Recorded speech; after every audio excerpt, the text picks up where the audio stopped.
welcome back into my studio for another art project we can do. And I think this one's a fun one. And for this art project, you'll need scissors. You don't have to have glue, but you'll need tape or glue for it. And paper. You might bring out, if you have crayons, bring them out. We'll talk about other things you can do along the way. But scissors and paper are the big ones to begin with. And this is called paper weaving. And I'm going to start with the most basic form of paper weaving, and then we'll keep getting more and more variations as we go. And this first form is something really little preschoolers can do this, I think. It's a good exercise for them. So you're going to take two pieces of paper. One piece, let's say I'm using red, and the other piece I want to have strong contrast, so I'm going to use white. So I'm going to take this paper, and we're going to do the same process all the way through. I'm folding it in half, and I'm going to cut. I'm cutting just strips, but I'm not going to go all the way to the edge. And if it's for little kids, you might make a little mark so that they see, oh, I don't go past that mark when they're cutting. So I'm going to cut strips, and I'm just going to take my scissors and cut. And I'm going to cut maybe two. I'm going to go all the way through this piece of paper. So by the time I'm done, it's going to look like this. It has lots, can you see how it's got all the strips in it? But they don't go to the end. So it was folded like this, now I've opened it up. This one I don't want to show you quite yet. Then you're going to take a piece of white paper and you're going to cut that into strips. It only really has to be long enough to go the short length because you're going to be weaving it in and out. So I'm going to cut strips out of this. And I am going to go all the way through this one. I'm going to actually cut them right out as strips. And I'm going to go right through it like that. Okay? So I'm going to have these white strips. And I'm going to take this and I'm going to weave them. So I'm going to start with, you have to kind of go over, under, over, under. I'm going to start, and I'll start with over, under. Hopefully you can see this. Over, under, over, under, over, under, over, under, over, under. All right, so here's my first one. You see that? Next one, I'm going to do the opposite. So if I went under this one, here, let me go like this. Actually, I can bring this one a little bit over here. There we go. This one I'm going to start with under and over. Under and over. Under and over. Under and over. You can look right next to you and see, if that one's over on that one, that means I have to be under. Under, over, under. And then I'm going to push that right up next to that one. So it's going to start to look like a pattern. Next strip of paper. I'm going to go back to the first one in terms of, I'm going to go over, under, over, under, over, under, over, under, over. It takes some concentration. That's why I say it out loud. And then I will push it up against that. So if I've done the whole thing, all the strips, it's going to look like this. This is just strips of paper that have been woven through another piece of paper. And this is kind of the basic paper weaving. And, you know, if it's little kids, maybe they can make placemats. You could maybe leave a little more of an edge on here. And I can do that by just cutting. See how I'm just folding? I can just cut the edges off along here. One very important thing. They're going to be moving. These are pretty tight. But for the most part, you're going to have to do a little bit of gluing or taping on the back. So, did I tape? No, I did not, but these are very tight. But all you have to do is just the end. So if I got a little glue on my finger and just put it underneath, let's put it underneath this one, and just kind of glue them down, and then do it over here for the other side, wherever there's a place I can get to it. That will hold it in place, so it will stay like this forever. But you do need to do a little bit of gluing to make sure it's secure. So here's a basic paper cutting. Now, what could we do differently?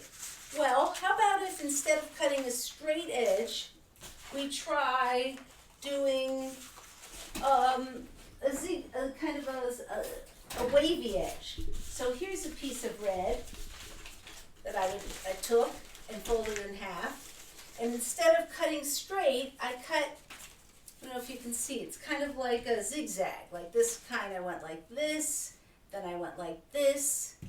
So it's, here, I'll show you on this one, just so you can have an example. So for this one, I would fold it in half.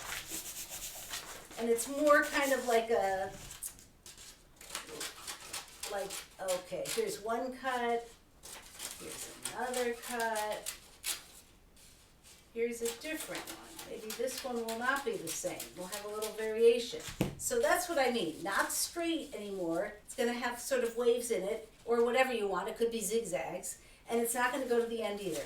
And then when you open it up, it's going to be a little different. How will it look? Let's take some white strips, just like with the last one, and just see how it looks with it not being straight. So this time I'm going to go over under. I think this looks a little more psychedelic, like just has a little more of a kind of a pop art look. So here's the first one. Let's do another one. This time I'm going to go over under, over under, over under, over under, and I'll push it right up next to that one. So it's got a kind of a different cool, it's got a cool look, I think. What is this? Oh, there. So let's do one more, and then I think you'll get the feeling of this one. So this is the same thing, only it just has a little bit of a different flavor because I did those wavy lines. So let's just see what this looks like.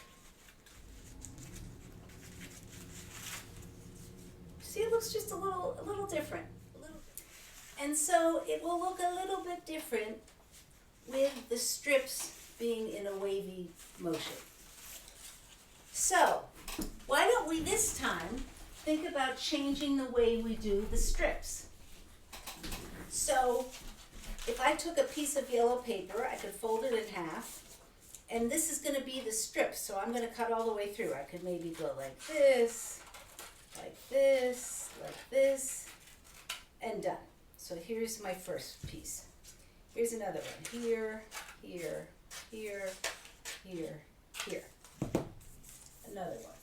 So this time I'm going to go back to straight lines for the part I'm going to weave in. Those are still straight lines, but I'm changing the way the strips are. So I'll just cut a few of these so you can see what I'm doing. If you want to draw it out first, that's fine. So let's try it. I'm going to do it on purple so you can see clearly what it is I'm doing. And I try to keep them together so that you can really see how they're going to fit together well. Over, under, over, under. And actually the one I want first is this one. So let's push this over. I'm starting with the, okay. So it's a very different and cool look when you change the way the strips are. So let me just show you this. Over, under, over, under, over, under, over, under. So here's the first one. See how it looks when you have the strips changed? It makes another really interesting look. And I could do this whole thing, and it will look a little different.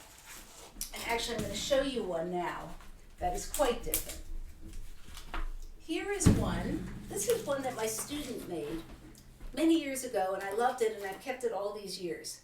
This is straight strips as we did it, but very, very intense cutting out.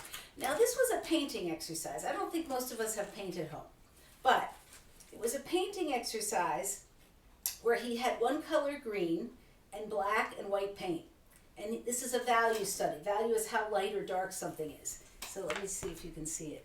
So he started with the very, very light green. It's almost white with a drop of green.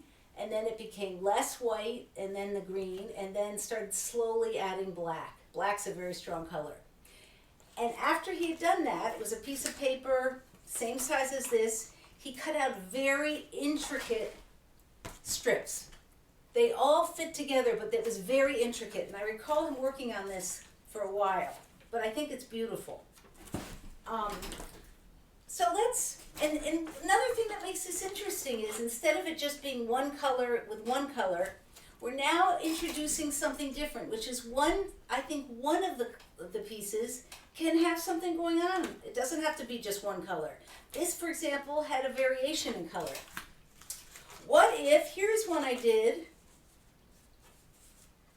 and I just mounted it on purple. That is with crayons, because I didn't have paint. So I thought, what can I use? So I took crayons, and I decided to do a rainbow. So I did yellow, orange, red, purple, blue, green. And then I cut the strips out. Can you see how those strips are cut out? So let's just say, and I want to just talk a little bit about how you use crayons. You don't have to have a big fancy box of them. Let's say you just have 8 crayons. You have just the primary colors, red, yellow, blue, and the secondary, the orange, the purple, and the orange, purple, and green. So we're going to start with, let's do orange to red. So here's my orange. I'm going to color this whole thing in orange. And then here's my red. So how do you do the middle? How do you make it slowly go from orange to red? I'm going to take my crayon and just very gently go right over the orange, just really lightly. And the same thing with the orange. I've got that orange, I'm now going to sort of lightly go into the red. Whoops, wrong orange. So I'm trying to make it as subtle as I can, going from one, where is my ruler? There it is. Going from one to the next. So I wanted to try to show kind of a very slow change from yellow, orange, red, then same into purple. That's what I did here. And then I cut the strips to be kind of interesting. So this was with paint, this is with crayons. And then I thought, well, what if I don't have crayons? What if I don't have paint? What if I'm in the mood to do something different? Or colored pencils? Magazines. We hopefully all have magazines. So what did I do here? Well, this one, I took a piece of paper and I glued on all patterns. And if you look very carefully, you can see it. Quite honestly, they didn't really come across. But I was trying to look for patterns. Patterns would be a repetition of some kind or a rhythm. So there's lines, there's different designs I saw that were repeating. So I glued it on a piece of paper and then I cut them out. This is still a straight edge, and then I wove them in. So it has a different kind of look to it.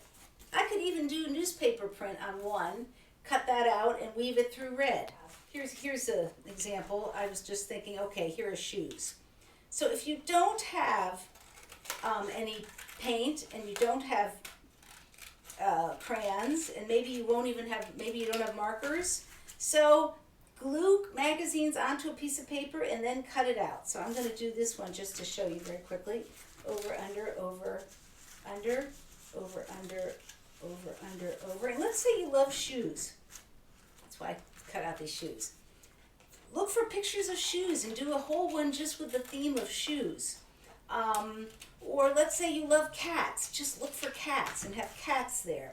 Whatever excites you. That's what this should be about, whatever excites you. I just want to show you very quickly. I did it. The hardest part is making sure they fit together properly. And that was right. Okay, so let me just show you very quickly. Up, down, under, over, under, over, under, over, under. Okay. So it's going to be pretty tight. I'm putting it right up. That's another thing. You really have to push it as close as you can to the strip before it. So, can you see how I did that? Okay, this is with magazines. And then I thought, well, wait a minute. We've changed the way the strips are. We've changed over here the way the cutting is. What if I did both? So and not only that, the rules. Where did these rules come from? We don't have to make the strips go all the way to the end. Maybe we can make them just go part of the way. And maybe the edges of the paper can be can be like a wave too. They don't have to be straight across. So I took a piece, I folded it, and I did do like waves. Then I opened it up and I started cutting out just interesting shapes. I was using yellow, I was using red, that came later, green, this is a magazine piece. And then I started weaving them through, over, under, through this piece of paper, and I started thinking, well, maybe they don't have to be right up next to each other. Maybe they could be